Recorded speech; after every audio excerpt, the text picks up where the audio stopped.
السلام علیکم، میرا نام پروفیسر محمد ریاض ہے اور آج جو ہے ہم دکن میں اردو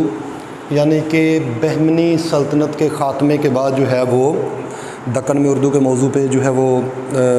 لیکچر دینے جا رہے ہیں۔ تو امید ہے آپ جو ہے وہ یقیناً اسے تو پوری توجہ کے ساتھ سنیں گے۔ اور جیسا کہ کل والی کلاس کے اندر ہم نے بتایا تھا کہ بہمنی جو سلطنت تھی جب اس کا زوال ہوا کوئی 250 سال تک یہ بہمنی سلطنت جو ہے وہ قائم رہی اور کم و بیش کوئی 100 ریاستوں پر انہوں نے چھوٹے چھوٹے امیر جو ہیں وہ متعین کر دیے۔ لیکن دلی سے چونکہ یہ دکن کا جو تھا درمیان میں کافی سارا فاصلہ تھا اور اتنی دور سے مرکز پہ جو ہے مرکز سے جو ہے وہ وہاں تک حکومت چلانا ذرا قدرے مشکل تھا، لہٰذا اس حالات کے اندر انہوں نے کیا کیا کہ اسے چھوٹی چھوٹی 100 ریاستوں کے اندر تقسیم کر دیا اور وہاں پہ ہر ایک ریاست پہ ایک امیر متعین کر دیا، اور ان امیروں پہ بھی ایک مزید 100 ریاستوں پہ امیر تھا جس کا جو ہے وہ دلی دربار کے ساتھ براہ راست آنا جانا اور اس کا تعلق تھا۔ خیر یہ ہم کل والی بات جو ہے وہ گفتگو کے اندر اس پہ کھل کے بات کر چکے ہیں۔ آج ہم کریں گے کہ جب بہمنی سلطنت کا خاتمہ ہوا تو اس کے بطن سے جو ہیں وہ 5 ریاستیں جو ہیں وہ مارز وجود میں آئیں، جن میں خاص طور پہ اول الذکر جو ہیں یعنی کہ عادل شاہی، ان کی جو تھی وہ بیجاپور کے اندر حکومت انہوں نے سنبھال لی۔ اس کے بعد دوسرے نمبر پہ گولکنڈہ کے اندر جو تھی وہ قطب شاہی خاندان نے حکومت سنبھال لی، اور اس کے بعد جو ہے نظام شاہی جو تھے احمد نگر کے اندر نظام شاہی خاندان نے حکومت سنبھال لی، اور برار کے اندر جو ہے وہ عماد شاہی خاندان نے، اور برید میں جو ہے وہ بیدر جو ہے وہ اس برید شاہی خاندان نے جو ہے وہ بیدر کے اندر حکومت سنبھال لی۔ لیکن یہاں یہ سوال پیدا ہوتا ہے کہ صرف 2 یہ ریاستوں کا جس کا میں ذکر کر رہا ہوں کہ ان 2 ریاستوں کے اندر جو ہے وہ اردو ادب نے زیادہ فروغ پایا۔ یہ تھوڑا سا ہسٹری آپ کو بتانے کا مقصد یہی ہے تاکہ ہمارا جو ہے وہ لنک پیدا ہو سکے کہ کیا وجہ تھی کہ ان 2 ریاستوں میں جو ہے وہ زیادہ اردو ادب کا جو ہے وہ فروغ ہوا۔ تو اول اور ذکر آج ہم جو ہے وہ ڈسکس کرنے جا رہے ہیں جی عادل شاہی عہد کے نامور ادباء و شعراء یعنی کہ عادل شاہی خاندان، اور کل آنے والی کلاس کے اندر ہم انشاءاللہ قطب شاہی خاندان کے نامور جو شاعر اور ادیب ہیں ان پر جو ہے وہ بحث کریں گے کہ ان کی کیا خدمات ہیں۔ تو میں بات کر رہا تھا کہ ان 2 خاندانوں میں سے یعنی کہ علی عادل شاہ بذات خود بھی ایک جو تھا بہت اچھا شاعر تھا، تو اس وجہ سے یہاں پہ جو ہے ادب اور تہذیب کو زیادہ جو ہے وہ فروغ حاصل ہوا۔ کچھ ایک ہی وجہ اس کی یہ ہے کہ دکن کے ساتھ گجرات جو تھا، گجرات کا جو مغربی ساحل کی پٹی تھی وہاں پہ جو ہے وہ سمندر لگتا تھا، اور آپ کو پتہ ہے کہ سمندر میں جو ہے وہ ایک بطور بندرگاہ کے استعمال ہوتا تھا، اور وہاں سے فارنر جو ہیں وہ آتے جاتے رہتے تھے، جس کی وجہ سے وہاں کی مقامی زبان اور جو غیر ملکی آتے تھے ان کی زبان سے جو ہے وہ ایک نئی زبان نے جو ہے وہ جنم لیا، جسے ہم جو ہے وہ دکنی کہہ سکتے ہیں، اردو کہہ سکتے ہیں، کیونکہ یہ سارے اردو کے جو ہیں وہ علاقائی نام ہیں۔ تو جی ہم اس کے بعد جو ہے صورتحال کچھ یوں بنی کہ یہ عادل شاہی خاندان جو تھا یہ بڑے علم و ادب اور باکمال لوگوں کے موتقد تھے، اور انہوں نے یہی وجہ ہے کہ باقی 3 ریاستوں جن کا میں نے شروع میں ذکر کیا ان کی نسبت یہ بیجاپور میں اور گولکنڈہ کے اندر جو ہے وہ علم و ادب کا کہہ لیں کہ ایک گہوارہ بن گیا، اور ایک متمدن لوگ یہاں جو تھے وہ آباد تھے۔ تو ہم پہلے جو ہے وہ اس سائڈ سے شروع کرتے ہیں جی۔ عادل شاہی خاندان کے جو سب سے پہلے ہمارے سامنے جو ہمیں نظر آتا ہے جو شاعر جس نے جو ہے وہ شاعری کے اندر نظم اور نثر کے اندر دونوں کے اندر اس نے طبع آزمائی کی تھی، اس کا نام ہے جی میراں جی شمس العشاق۔ تو اس نے نظم اور نثر دونوں کے اندر جو ہے وہ طبع آزمائی کی تھی، اور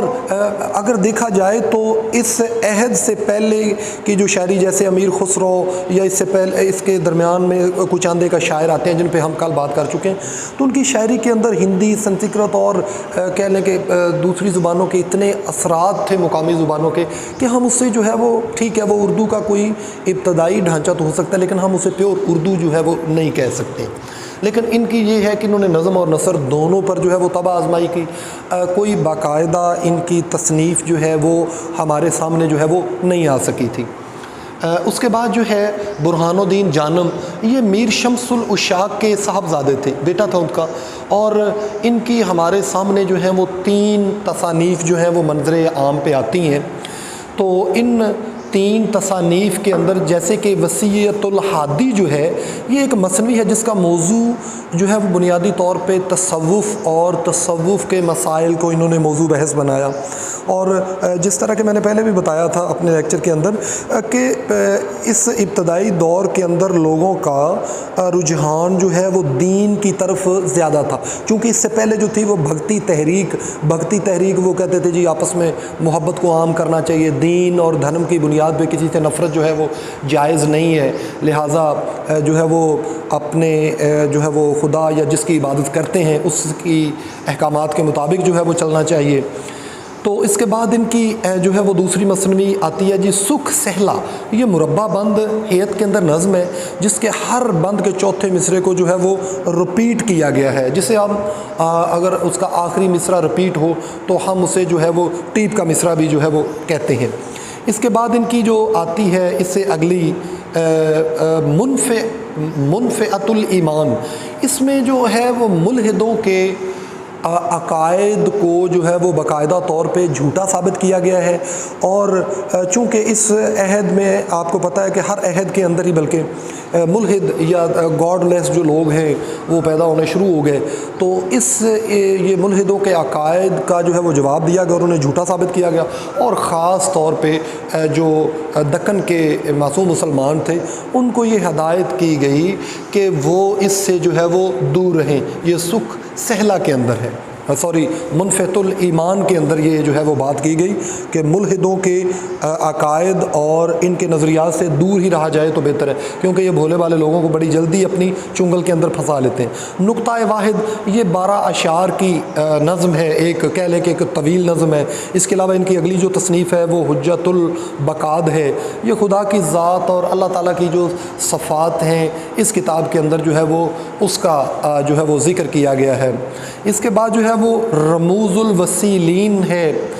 اور یہ تصوف پر مبنی جو ہے وہ ایک کہہ لیں کہ ایک طویل نظم پہ بات کی گئی ہے۔ تو یہ اس کی جو ہیں، اس کے بعد ارشاد نامہ ہے، یہ مثنوی ہے جو کم و بیش 2500 اشعار پہ مشتمل ہے، یہ والی مثنوی، اور اس کا نام جو ہے وہ ارشاد نامہ ہے۔ تو یہ 7 جو تصانیف ہیں یہ جو تھیں برہان الدین جانم کی 7 تصانیف ہیں، اور اس پہ انہوں نے اپنے دور کے، اگر اس دور میں اگر بات کی جائے تو جو ہمارے سامنے بڑے شاعر نظر آتے ہیں ان کے اندر ان کا شمار جو ہے وہ برہان الدین جانم کا ہے۔ تو یہ اگر ہم تاریخ کو، اردو ادب کی ہسٹری کو اگر ہم تیار کرنا چاہتے ہیں تو امتحان میں بھی اس طرح کا سوال آتا ہے کہ شاعر کا نام آ جاتا ہے، مثلا جی آ گیا برہان الدین جانم کا تعلق جو تھا وہ دکن کے کس شاہی خاندان کے ساتھ یا کس دربار کے ساتھ یہ وابستہ تھے، تو ہمیں یہ پتہ ہونا چاہیے کہ ان کا تعلق جو تھا وہ بیجاپور سے تھا اور عادل شاہی خاندان کے دربار سے یہ جڑے ہوئے تھے۔ اس کے علاوہ یہ بھی پوچھا جا سکتا ہے کہ جی ایک بڑا نام یہاں پہ آتا ہے، ادھر آئے گا، وہ انشاءاللہ ہم پڑھیں گے، محمد نصرت نصرتی، تو اس کی تو خیر بڑی ریمارکیبل ورکن ہے۔ جیسے جیسے ہم آگے جائیں گے تو یہ ایک بڑی ایک کھیپ ہمیں شعراء کی نظر آتی ہے کہ جن کا کام جو ہے وہ بڑا ایک ریمارکیبل کام ہے، اور واقعی انہوں نے اس کے اندر جو ہے وہ محنت کی ہے۔ آگے ہے جی ابراہیم عادل شاہ تھا، تو ابراہیم عادل شاہ بنیادی طور پہ خود بھی حکمران تھا ابراہیم عادل شاہ، اور اس کا عہد جو ہے یہ 1581 سے لے کر 1628 تک بنتا ہے، اور اس کی ہمیں جو ہے وہ ایک ہی تصنیف نظر آتی ہے، نورس، اور یہ بنیادی طور پہ گیت اور سنگیت کے موضوع پہ جو ہے وہ مبنی ہے، یعنی کہ گیت اور سنگیت کے موضوع کو اس کے اندر جو ہے وہ ڈسکس کیا گیا ہے، اور اس کے جو خالق ہیں یہ اپنے حکمران بھی تھے ابراہیم عادل شاہ، اور اس کے علاوہ انہوں نے، تو میں نے شروع کے اندر بھی بات کی تھی کہ یہ جو عادل شاہی خاندان تھا اور یہ بیجاپور کے اور گولکنڈہ والا قطب شاہی، یہ دونوں خاندان بڑے علم نواز خاندان تھے، اور انہوں نے علم و ادب سے جڑے ہوئے لوگوں کی بڑی حوصلہ افزائی کیا کرتے تھے۔ اس کے بعد جو ہے وہ عبدل کا نام آتا ہے جی. تو عبدل کے بارے میں جو ہے وہ تحقیق نگاروں نے، بلکہ ڈاکٹر جمیل جالبی بھی لکھتے ہیں کہ اس کا اصلی نام جو ہے یا پورا نام کسی بھی جو ہے وہ کتاب کے اندر یا کسی بھی جگہ سے ہمیں نہیں ملا ہے. صرف اس کا نام اتنا ہی جو ہے وہ عبدل کا نام آتا ہے، باقی اس کا پورا نام کیا تھا اس کے بارے میں کوئی نہیں جانتا. اور جدید تحقیق کے مطابق جو ہے یہ عادل شاہی خاندان دور میں یہ مثنوی، اسے جو ہے وہ مثنوی کا بانی بھی کہا جاتا ہے. گو کہ اس سے پہلے مثنویاں تو لکھی گئیں، لیکن کہا جاتا ہے کہ اس سے پہلے جو لکھی جانے والی مثنویاں تھیں وہ ذرا فنی طور پہ جو ہیں وہ کمزور تھیں. تو پہلی بار انہوں نے جو ہے وہ ایک مثنوی کے اندر جو ہے وہ فنی طور پہ اس کے اندر چیزوں کو شامل کیا. اس کے بعد جی ابراہیم نامہ، یہ عبدل کی جو ہے وہ مثنوی کا نام ہے اور یہ 713 اشعار پر مشتمل تھی. اور یہ ابراہیم عادل شاہ جو تھا یہ ثانی جگت گرو کی فرمائش پر، یعنی کہ ابراہیم عادل شاہ ثانی، اس کو جگت گرو یعنی کہ اس کا کہہ لیں کہ عرف عام کے اندر اسے جگت گرو بھی کہتے تھے، تو اس کی فرمائش پر جو ہے یہ اس نے لکھی تھی ابراہیم نامہ. اس کے بعد آ جاتا ہے جی شہباز حسینی قادری. شہباز حسینی قادری کی جو تاریخ پیدائش ہے اس کے بارے میں جو ہے وہ کسی کو نہیں پتہ ہے کہ ان کی تاریخ پیدائش جو ہے وہ کون سی تھی. لہٰذا 1600 وفات کے بارے میں کنفرم ہے کہ یہ 1606 عیسوی کے اندر ان کی جو ہے وہ انتقال ہو گیا تھا. اور غزل کی ابتدائی کوشش کرنے والے اور غزل کو خاص طور پہ پہلی دفعہ، اس سے پہلے جو ہے وہ غزل کے اندر دکنی الفاظ تھے یا مقامی ہندی، سنسکرت یا وہ گجراتی یا گوجری زبان کے اثرات تھے، لیکن انہوں نے پہلی دفعہ غزل کے اندر جو ہے وہ اس کے اندر جو فارسی تشبیہات و استعارات ہیں یا امیجری کو جو ہے وہ اس کے اندر جو ہے وہ شامل کیا تھا. تو یہ ان کا جو ہے وہ سب سے بڑا کارنامہ ہے. اس کے بعد آ جاتا ہے جی خواجہ محمد دہدار کانی کا نام آتا ہے. تو یہ بھی جو تھے کانی، انہوں نے بھی جو ہے وہ غزل کے اندر اور خاص طور پہ جو ہے وہ رزمیہ قسم کی چند ایک نظمیں اور غزلیں جو ہیں ان کی ہمارے سامنے آتی ہیں. اس کے علاوہ کوئی ان کا جو ہے وہ ریمارکیبل کام ہمارے سامنے نہیں آتا ہے. مرزا محمد مقیم تھے، یہ ایران سے جو ہے وہ ہجرت کر کے بیجاپور آئے تھے. ایران سے ہجرت کرنے کے بعد یہ بیجاپور آئے اور وہاں پہ یہ دربار کے ساتھ جو ہے یہ وابستہ ہو گئے تھے. اور ان کی یہ رزمیہ مثنوی تھی. جس طرح کہ میں نے پہلے بھی بتایا کہ جو ہے وہ رزمیہ جو ہے وہ بنیادی طور پہ رزم جنگ کو کہتے ہیں، اور رزمیہ مثنوی سے مراد یہ ہوتا ہے کہ ایسی مثنوی جس کے اندر جو ہے وہ جنگی حالات کو بیان کیا جائے اسے جو ہے وہ رزم کہتے ہیں. تو رزمیہ مثنوی ان کی فتح نامہ بکھیری کے نام سے انہوں نے لکھی تھی، اور ان کی یہ ایک ہی جو ہے ہمارے سامنے آئی ہے رزمیہ مثنوی فتح نامہ بکھیری کے نام سے. اس کے علاوہ ان کی کوئی اور وہ خاص مثنوی ہمارے سامنے جو ہے وہ نہیں آتی ہے. اس کے بعد آ جاتا ہے جی مرزا محمد مقیمی. مرزا محمد مقیم الگ جو تھا یہ شاعر تھا، اور مقیمی نام سے یہ ایک الگ شاعر ہے، اور اس کی ایک ہی مثنوی ہمارے سامنے آتی ہے چندر بدنو میہار. تو اس کے اندر بنیادی طور پہ یہ ایک چندر بدن جو ہے یہ ایک تاجر کا بیٹا تھا، اور اسے جو ہے وہ ایک ہندو لڑکی سے عشق ہو گیا، اس کے جو ہے وہ عشق کے اندر گرفتار ہو گیا، اور اسی کیفیات کو اس نے مختلف جو ہے وہ حوالوں سے جو ہے وہ بیان کیا ہوا ہے کہ کہا جاتا ہے کہ وہ لڑکی کی اس سے شادی نہ ہو سکی، اس کے دکھ کے اندر یہ لڑکے نے جو ہے وہ اس کی ڈیتھ ہو گئی، اور ایک ماہر العقول یعنی کہ عقل سے ماورا ایک اس کے ساتھ حقائق منسوب ہے کہ جب اس ہندو لڑکی نے سنا کہ میری خاطر وہ سچا عاشق تھا اور اس نے اپنی جان قربان کر دی ہے، تو پھر وہ بھی کہتے ہیں کہ جب اس کا وہ جنازہ پڑھایا جا رہا تھا تو دیکھا جب تو وہ جو ہے وہ لڑکی بھی اس کے ساتھ وہیں پہ جو ہے وہ میت کے ساتھ لیٹی ہوئی تھی، اور انہوں نے اس دونوں کو جو ہے وہ وہیں پہ جو ہے وہ دفن کر دیا. تو یہ چندر بدن میہار کے بارے میں ایک جو ہے وہ اس کہانی ہمارے سامنے آتی ہے. اس کے بعد جو ہے وہ حسن شوقی، اس کی پیدائش کا جو ہے وہ ہمیں علم جو ہے وہ تحقیق نگاروں کو نہیں ہو سکا، محققین سراغ نہیں لگا سکے، لیکن وفات جو 1633 ہے ان کی وفات کے بارے میں جو ہے وہ کنفرم ہے. ان کی بھی رزمیہ مثنوی تھی فتح نامہ نظام شاہ، اور میزبانی نامہ، اور اس کے علاوہ جو ہے وہ 30 ان کی جو ہے یہ غزلیں ہمارے سامنے آتی تھی حسن شوقی کی۔ تو یہ کچھ ہم نے ایک اس پورشن والے سارے جو شاعر یا مثنوی نگار ہیں ان کے بارے میں جو ہے وہ ہم نے ڈیٹیل کے ساتھ جو ہے وہ پڑھ لیا۔ تو جس طرح کہ میں نے پہلے بھی بتایا کہ ان تمام کو جو ہے وہ ایک تو ہم نے ان کی جو ہے وہ یعنی کہ تصانیف کو یاد کرنا ہوتا ہے کہ ان کی تصنیف جو تھی وہ کون کون سی تھی، اور دوسرا اگر ہو سکے، اگر ممکن ہو آسانی کے ساتھ، تو یہ بھی دیکھیں کہ اس تحریر کے اندر جو ہے یا مثنوی کے اندر انہوں نے جو ہے وہ کس قصے کو بیان کیا، اگر ممکن ہو سکے۔ ویسے اتنا ہی کافی ہے کہ اس کا تعلق جو تھا وہ عادل شاہی خاندان سے تھا ان شاعروں کا، اور ان کی جو تصانیف ہیں وہ فلاں فلاں ہیں، اتنا ہی جاننا ہمارے لیے کافی ہے۔ چونکہ یہ ہم اردو کی بڑی ابتدائی صدیوں کے اندر ابھی گھوم رہے ہیں، انشاءاللہ کل ہم آنے والے لیکچر کے اندر قطب شاہی خاندان میں جائیں گے، اور اس سے آگے آگے جو ہے وہ ہمارا عہد جدید سے جدید ہوتا جائے گا۔ تو آگے جی مرزا محمد مقیم، اور یہ مقیمی اور حسن شوقی کے بعد جو ہے ہمارا دوسرا آ جاتا ہے جی کہ امین نام کا یہ تھا امین، اور اس نے شاہ بہرام ایک اس نے اس کا بادشاہ کا شاہ بہرام نام تھا، اور اس کا اس نے قصہ جو تھا وہ لکھنا شروع کیا تھا بھی شاہ بہرام و حسن بانو کے نام سے، شاہ بہرام اور یعنی کہ اور حسن بانو کے نام سے۔ ابھی یہ قصہ ادھورا ہی تھا کہ اس کا جو ہے نا یہ امین نامی شاعر کا جو ہے وہ انتقال ہو گیا، اور یہ کتاب جو ہے یعنی کہ یہ جو تھا قصہ یہ مکمل نہ ہو سکا۔ اور اس قصے کے اندر انہوں نے جس طرح کے داستان ٹائپ کے اندر اس نے لکھا تھا، جس طرح آپ نے دیکھا ہوگا پرانی داستانوں میں ایک کہانی ختم ہوتی ہے تو اس کے بعد جو ہے وہ دوسری کہانی کو ایک کڑی کی طرح جو ہے وہ آپس میں پرو دیا جاتا ہے، تو یہ بھی اس کی ایک خاص تھی انفرادیت۔ ملک خشنود جو ہے یہ ہم دیکھا جائے تو اس کا بھی ایک بڑا اچھا کام ہے، اور بیجاپور سے تعلق رکھنے والے شاعروں کے اندر یہ اپنا ایک خاص مقام رکھتا ہے، اور کئی ایک کمپٹیشن کے ایگزام کے اندر اس کی یہ نا آیا ہوتا ہے کہ جی اس کی وہ کوئی نہ کوئی مثنوی آ جاتی ہے۔ اور ایک اور بات میں آپ کو بتاؤں، یہ یوسف زلیخا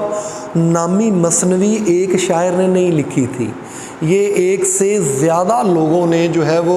یہ مثنوی اس نام سے لکھی ہوئی ہے۔ لہٰذا آپ نے یہ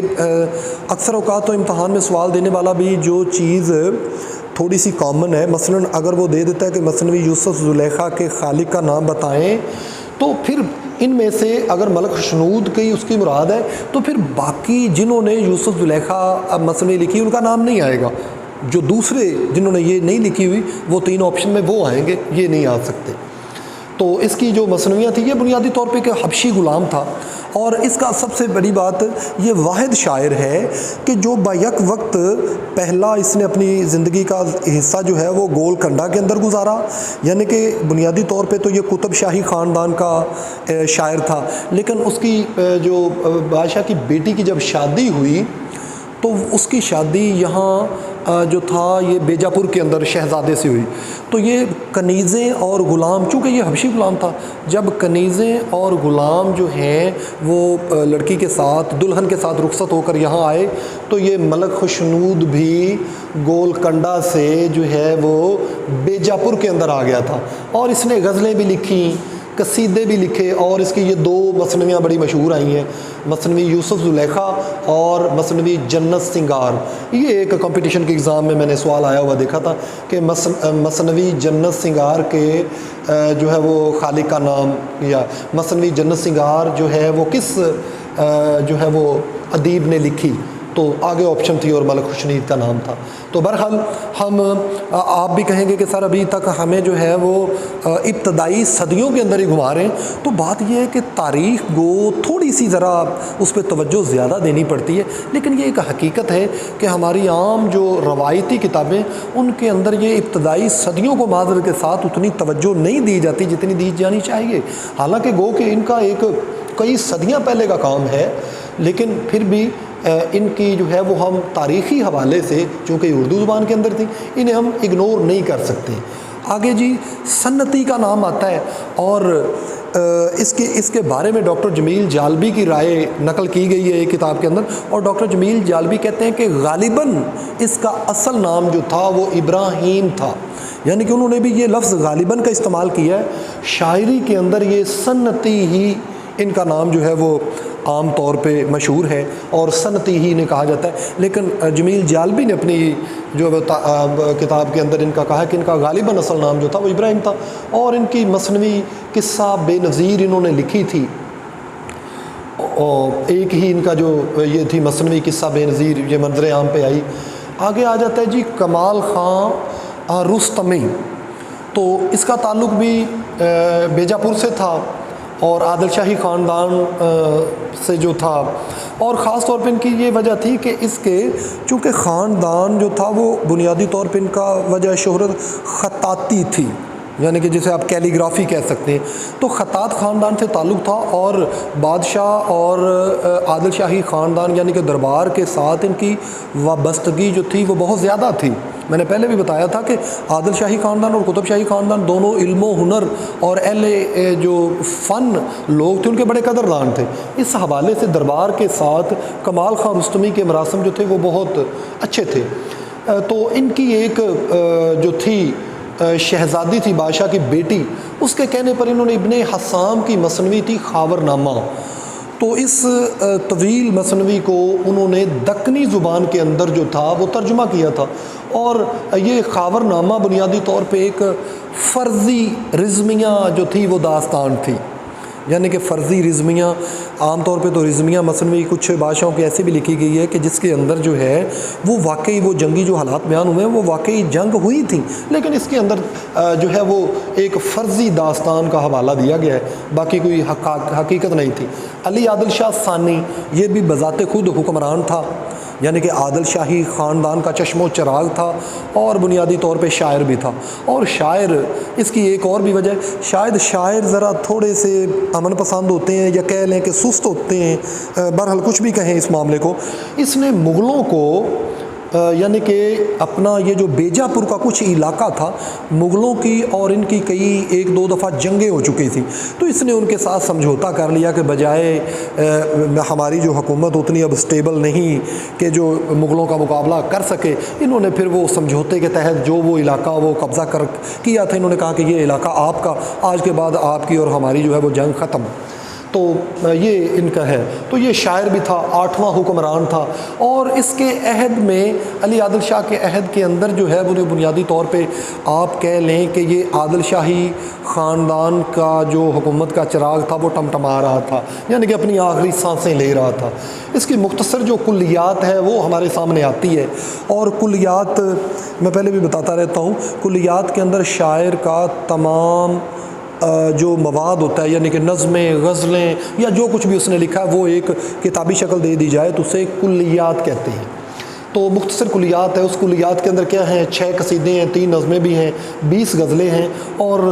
یہ بذات خود میں نے پہلے کہا کہ شاعر تھا، اور شاعرانہ طبیعت کی وجہ سے ہی اس نے وہ اپنا علاقہ جو تھا لڑائی جھگڑے اور فساد کرنے کے بجائے اس نے کہا کہ اپنی جان بچائی جائے، اور مغل جتنا علاقہ مانگتے اس نے ان کو دے دیا، دان کر دیا۔ محمد نصرت نصرتی اگر میں اپنی رائے دوں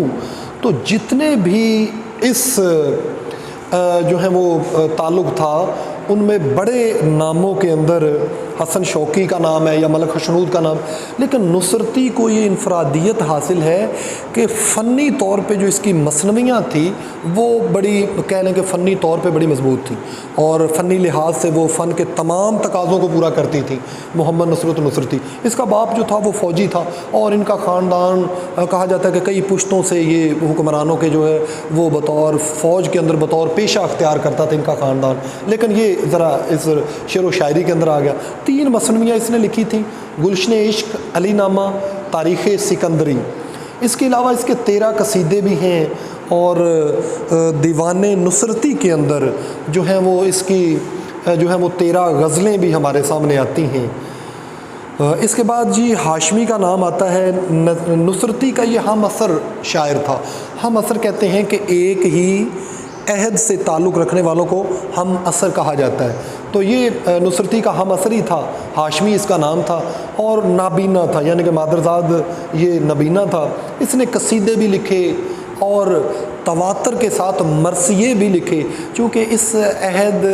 میں دکن کے گرد و نواح کے اندر جو زیادہ میجورٹی کے اندر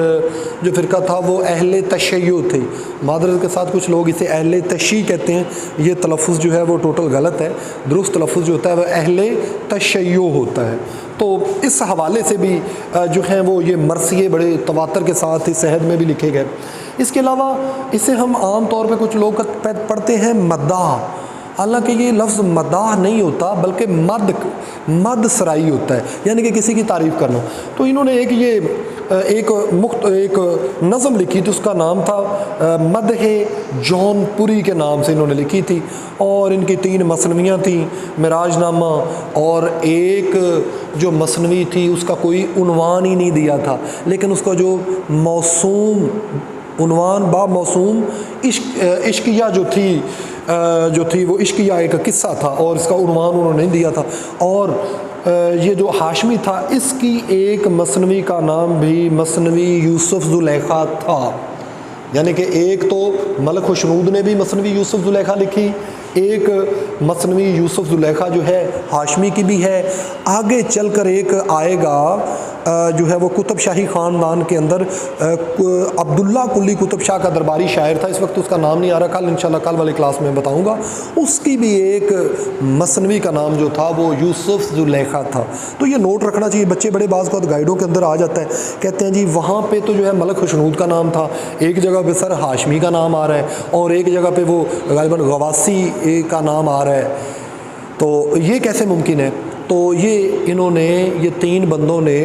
اس نام کی مثنویاں لکھی ہوئی ہیں، یہ آپ کو نوٹ کر لینا چاہیے۔ تو آج کا ہمارا جو تھا وہ لیکچر تھا،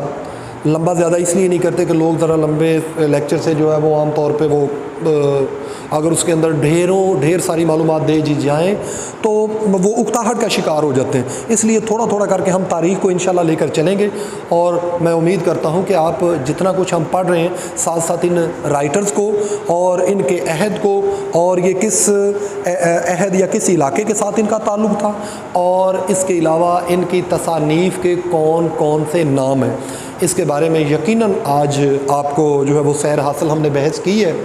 تو میں امید کرتا ہوں کہ انشاءاللہ آپ اس کے اچھی طرح سے تیاری کریں گے۔ مجھے اجازت دیجیے، اللہ حافظ۔